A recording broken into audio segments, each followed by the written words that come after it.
मेरे साथ इस वक्त है deputy chief minister Surendra Kumar Chaudhary. News 18 से बात करने के लिए बहुत बहुत शुक्रिया सर।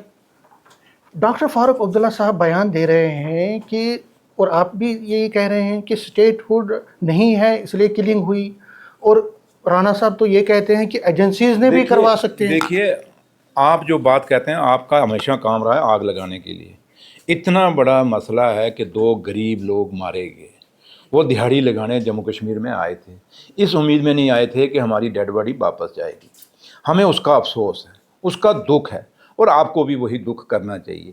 लेकिन आपका मकसद कुछ और है कि आप यहाँ से हमसे बात, जैसे फारूक साहब को आप मिस कोट कर रहे हैं, अब मुझे भी बाद में जाके मिस कोट करेंगे।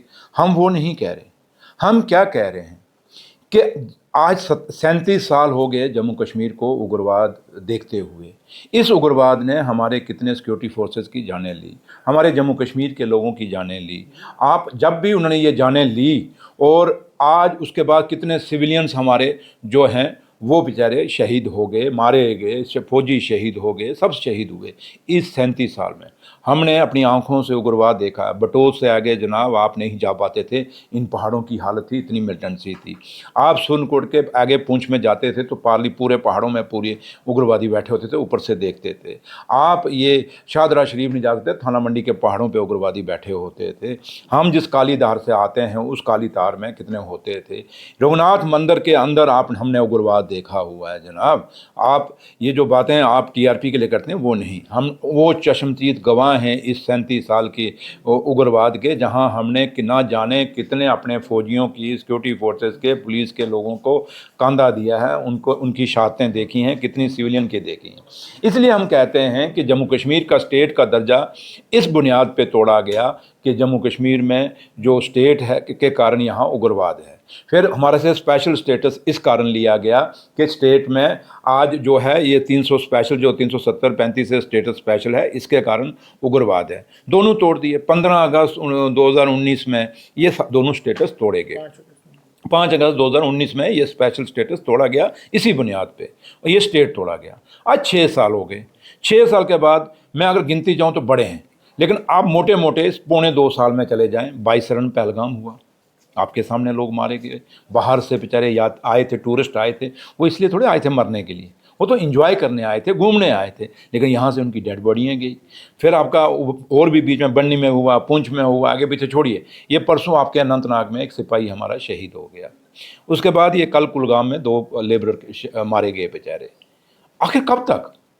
जब जम्मू कश्मीर ने अपना लद्दाख खो दिया, जम्मू कश्मीर ने अपना स्टेट खो दिया, जम्मू कश्मीर ने अपना स्पेशल स्टेटस खो दिया, उसके बाद आपके डीजीपी साहब कहते हैं, आप लोग मीडिया वाले खबर चलाते हैं, ए जनाब उग्रवाद ख़त्म है, मिलिटेंट ख़त्म है, अब कुछ नहीं, इक्का दुक्का बाकी हैं, हालात नॉर्मल है। और इसी बुनियाद पे आप पॉलिटिशियनों की सिक्योरिटी भी विड्रा करते हैं, उनकी गाड़ियाँ भी विड्रा करते हैं, आप उनके घर भी खाली कराते हैं कि जनाब जम्मू कश्मीर ठीक है। तो अगर सब कुछ ठीक है तो फिर रात को कुलगाम में ये 2 लोग क्यों सुनिए आप बात सुन लीजिए ना। आपकी बात कहीं पूरा नहीं कि मैंने जवाब देना, मैं अपनी बात भी रखनी है। तो अगर लोग जो हैं रात को फिर मारे गए तो जरा अब डीजी साहब जवाब दें। और मैं आज अपने प्राइम मिनिस्टर साहब से, अपने होम मिनिस्टर साहब से अपील करता हूँ कि जनाब जब भी जम्मू कश्मीर में किसी मुद्दे की बात होती है तो ऐसी किलिंग शुरू हो जाती हैं।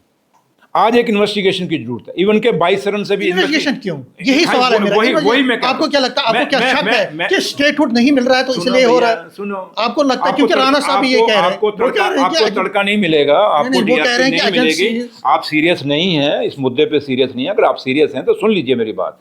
मैं यही बात कह रहा हूँ, अब बात हमें करने दीजिए ना, आप हमें बोलने दीजिए क्या कहना चाहते हैं। हम यही कहते हैं कि चंद रोज पहले हम आज 2.25 साल से हम स्टेट का दर्जा मांग रहे हैं। प्राइम मिनिस्टर साहब और होम मिनिस्टर साहब ने कहा हम आपका स्टेट का दर्जा बहाल करेंगे। आज 2.25 साल हो गए, अभी तक स्टेट उन्होंने अपना वादा नहीं निभाया। हम जंतर मंतर पे गए, अपनी डिमांड रखी, वहाँ प्रोटेस्ट रखी और अपने प्राइम मिनिस्टर को याद कराया। वापस आते हैं तो अनंतनाग के अंदर एक सिपाही शहीद हो जाता है, दूसरे दिन आज कुलगाम में 2 बंदे मारे जाते हैं। आखिर क्यों, कैसे? जब डीजीपी साहब कह रहा है, सिक्योरिटी फोर्सेस, आपकी एजेंसीज, सीआईडी एजेंसीज कह रही हैं कि उग्रवाद खत्म है, तो फिर ये 2 लोग कैसे मारे गए? वो पुलिस वाला कैसे शहीद हो गया? हम यही तो सवाल पूछ रहे हैं। अगर इसीलिए हम कहते हैं अपने प्राइम मिनिस्टर और अपने होम मिनिस्टर साहब से कि एक इन्वेस्टिगेशन होनी चाहिए। कौन लोग हैं जो नहीं चाहते जम्मू कश्मीर में हालात नॉर्मल हों? कौन लोग ऐसे हैं जो नहीं चाहते कि जम्मू कश्मीर में अमन आए? मतलब आप कहते हैं कि पाकिस्तान के बगैर भी कुछ लोग हैं, पाकिस्तान के बगैर भी। सुने भैया, सुनिए बात, सुनिए, अगर देनी है तो सुन लीजिए, नहीं सुने मैं चला जाऊंगा। मैं बच्चा नहीं हूं, मैं एक जिम्मेवार पोस्ट पे हूं। मैं यही कहता हूं कि ये चीजें एक इन्वेस्टिगेशन होनी चाहिए, पता चले कौन है। अगर पाकिस्तान ही है, कोई यहां से कोई लोग नहीं है, पाकिस्तान है, तो फिर वंस फॉर आप दो रोज आप भी रोज ही उठ के कहते हो जी पीओजे के लेंगे। मैं आपके चैनल को कितनी बार सुनता हूँ, कहते हो पीओजे के लेंगे, पीओजे के ले लीजिए ना भैया। स्टेट भी आपने तोड़वा दी यही बातें कर करके, आपने स्पेशल स्टेटस भी जम्मू कश्मीर का तोड़ा दिया यही बातें कर करके। अब इससे तो अमन आया नहीं, चलिए आप पीओजे के भी ले लीजिए, एक और सर्च कर लीजिए, तो कम क्या पता उससे अमन आ जाए। लेकिन करिए तो सही। अगर पाकिस्तान इन्वॉल्व है तो वंस फॉर ऑल पाकिस्तान के साथ ही हमें जम्मू कश्मीर में अमन तो दे दीजिए ना।